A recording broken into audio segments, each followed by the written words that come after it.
ഇന്നത്തെ ഏറ്റവും പുതിയ തലവൻ ബോക്സ് ഓഫീസ് റിപ്പോർട്ടുകളിലേക്ക് ഇവർക്കും സ്വാഗതം. കൃത്യം 9-ാം ദിവസത്തിലേക്ക് എത്തിയിരിക്കുകയാണ് ജിസ്റ്റോയ് സംവിധാനം ചെയ്ത ആസിഫ് അലി ബിജു മനോൻ സിനിമ തലവൻ. ക്രൈം ത്രില്ലർ ഇൻവെസ്റ്റിഗേഷൻ സിനിമയുടെ തിയേറ്ററുകളിലേക്ക് എത്തി. ആദ്യ ദിവസം തന്നെ നല്ല അഭിപ്രായങ്ങൾ നേടിയെടുത്ത ആസിഫിന്റെ മൗത്ത് പബ്ലിസിറ്റിയിലൂടെ തിയേറ്ററുകളിൽ മുന്നേറുന്ന തലവൻ എന്ന സിനിമയുടെ രണ്ടാമത്തെ ശനിയാഴ്ച Kerala tracking, Kerala world wide ഇതുവരെയുള്ള എസ്റ്റിമേറ്റ് കണക്കുകൾ പുറത്തു വന്നിരിക്കുകയാണ്. അത് പ്രകാരം വെള്ളിയാഴ്ച കളക്ഷൻ വെച്ച് നോക്കുമ്പോൾ മികച്ചൊരു വർധന സിനിമ ഇന്ന് ശനിയാഴ്ച കേരളത്തിൽ നേടിയെടുത്തിരിക്കുകയാണ്.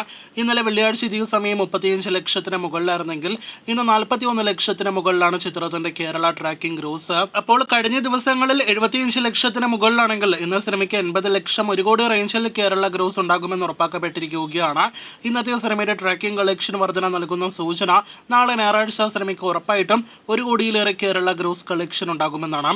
ഇന്നത്തോടെ 6-7 കോടി റേഞ്ചിലേക്ക് തലവൻ എന്ന സിനിമയുടെ കേരള ഗ്രോസ് കളക്ഷൻ എത്തുകയാണ്.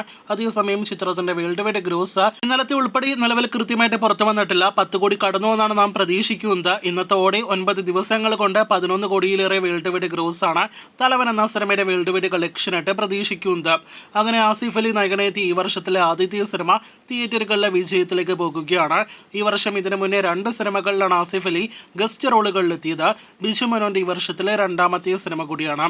കാത്തിരിക്കൂ തലവന്റെ കൂടുതൽ ബോക്സ് ഓഫീസ് റിപ്പോർട്ടുകൾ കേട്ട്.